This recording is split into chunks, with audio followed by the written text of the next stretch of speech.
Hello প্রিয় শিক্ষার্থী বন্ধুরা, আসসালামু আলাইকুম।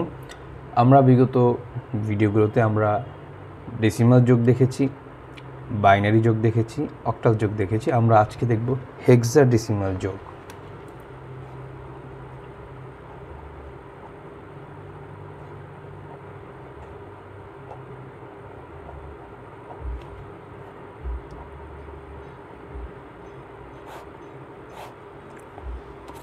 চলুন আমরা একটি হেক্সাডেসিমাল সংখ্যা এখানে লিখি 2A9।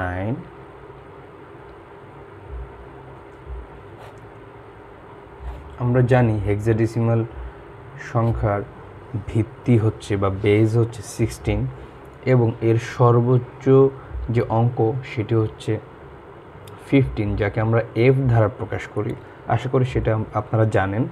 তো আসুন আমরা এখানেও সেম প্রসেস যে আমরা যেটা শিখেছিলাম বিগত ভিডিওগুলোতে সেটাই আমরা এখানে ব্যবহার করব।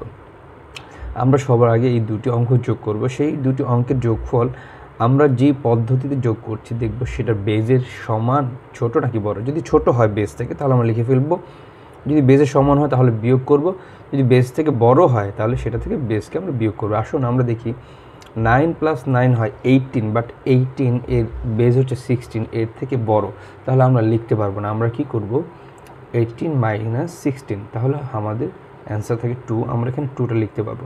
যেহেতু একবার সেটা বিয়োগ করা হয়েছে সেহেতু ক্যারি 1 থাকবে। ক্যারি 1টা আবার এখানে আনবো, তাহলে 3 এবং ক্যারি 1 4 হয়। আর আমরা জানি এই এ সমান হচ্ছে, এর মানটা হচ্ছে হেক্সাডেসিমালে 10 হয়। তাহলে এখানে ছিল 4 এবং 10, কত হয় 14। এই 14 এর বেস থেকে ছোট হয়, আমরা এখানে লিখতে পারবো। বাট আমরা জানি হেক্সাডেসিমালে 14 লেখা যায় না। 14কে আমরা ডি ধারা লিখতে পারি, সরি ডি না, 14কে আমরা ই ধারা লিখতে পারি। তো ই সমান 14, তাই আমরা এখানে ই লিখব। এবং আর বাকি থেকে 2 তো এটার সাথে কোনো কি এটার থেকে ছোটো, আমরা এখানে 2 লিখে ফেলবো। তাহলে এটার অ্যান্সার হচ্ছে 2E2। এটাই হচ্ছে হেক্সাডেসিমাল যোগ। চলুন আমরা আরেকটা দেখি হেক্সাডেসিমাল যোগ।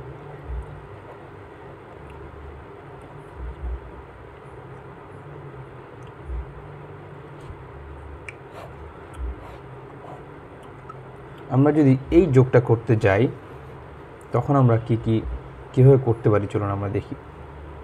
আমরা জানি a সমান 10, b সমান 11, c সমান 12, d সমান 13, e সমান 14 এবং f সমান 15। আমরা এই মানগুলোকে মুখস্থ করে রাখবো অথবা কোথাও লিখে রাখবো। চলুন আমরা দেখি c এবং f যদি আমরা যোগ করি আমাদের মান কত আসে। c এর মান হচ্ছে 12 এবং f এর মান হচ্ছে 15। তাহলে 12 এবং 15 যোগ করলে আমরা পাই 27। 27 আমাদের এই 16 থেকে বড়, তাহলে আমরা লিখতে পারবো না। তাহলে আমরা কি করব, 27 - 16 কত আসে, আমরা দেখতে পাচ্ছি এখানে মান আসে 11। আমরা জানি 11কে কী দ্বারা প্রকাশ করা হয়, 11কে বি দ্বারা প্রকাশ করা হয়, তাহলে আমরা এখানে বি লিখব। যেহেতু একবার বিয়োগ করা হয়েছে সেহেতু এর ক্যারি থাকবে 1। সেই ক্যারি 1কে আমরা এখানে ই এর সাথে যোগ করব। ই এর সাথে যদি আমরা যোগ করি, ই এর মান হচ্ছে 14 এবং ক্যারি 1 এখানে আসার পরে মান হচ্ছে 15, অর্থাৎ এফ হয়। তাহলে এফ 15 এবং বির মান হচ্ছে 11। 15 আর 11 যদি আমরা যোগ করি তাহলে আমাদের মান হয় 26। 26ও আমাদের এই 16 থেকে বড়, তাহলে এখান থেকে আমরা 16 মাইনাস করব, আমাদের অ্যান্সার হয় 10। 10 তো আমরা লিখতে পারবো না, 10 লিখতে হলে আমাদের এ লিখতে হবে। তাহলে আমরা এখানে লিখবো এ। যেহেতু একবার বিয়োগ করা হচ্ছে সেহেতু ক্যারি 1 থাকবে। সেই ক্যারি 1কে আমরা আবার এখানে ডি এর সাথে যোগ করব। ডি এর মান যদি 13 হয়, 13 এবং 1 আমাদের মানটা হয় 14 এবং এর মান হচ্ছে 10। 14 আর 10 হয় 24। তাহলে 24 আমার বেস থেকে বড়, -16 সমান আমরা দেখতে পাচ্ছি 24 থেকে যদি আমরা 60 মাইনাস করি তাহলে আমাদের মান থাকে হচ্ছে 8। এই 8 আমরা এখানে লিখবো। যেহেতু একবার বিয়োগ করা হচ্ছে সেহেতু ক্যারি 1 থাকবে। ক্যারি 1টা এখানে আসবে, 2 এবং 1 হয় 3 হয়। 3 হইলে 16 থেকে ছোট, তাই আমরা 3 এখানে লিখে ফেলবো। তো প্রিয় শিক্ষার্থী বন্ধুরা, এটাই ছিল আমাদের অ্যান্সার। এভাবেই আমরা একই নিয়ম, আপনারা বারবার দেখতে পাচ্ছেন আমরা একই নিয়ম ব্যবহার করে সবগুলো যোগ করছি।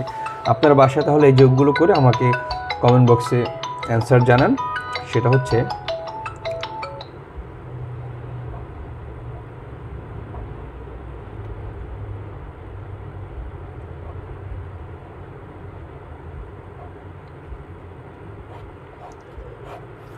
এটার অ্যান্সারটা আপনারা আমাকে কমেন্ট বক্সে জানাবেন। আরেকটা করবেন এইটা,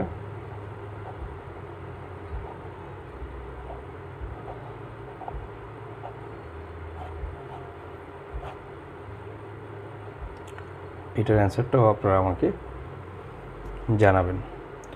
প্রিয় শিক্ষার্থী বন্ধুরা, আবারও দেখা হবে নতুন করে ভিডিওতে, নতুন কোনো সমস্যার সমাধান নিয়ে। সে পর্যন্ত সবাই ভালো থাকবেন, সুস্থ থাকবেন। আসসালামু আলাইকুম।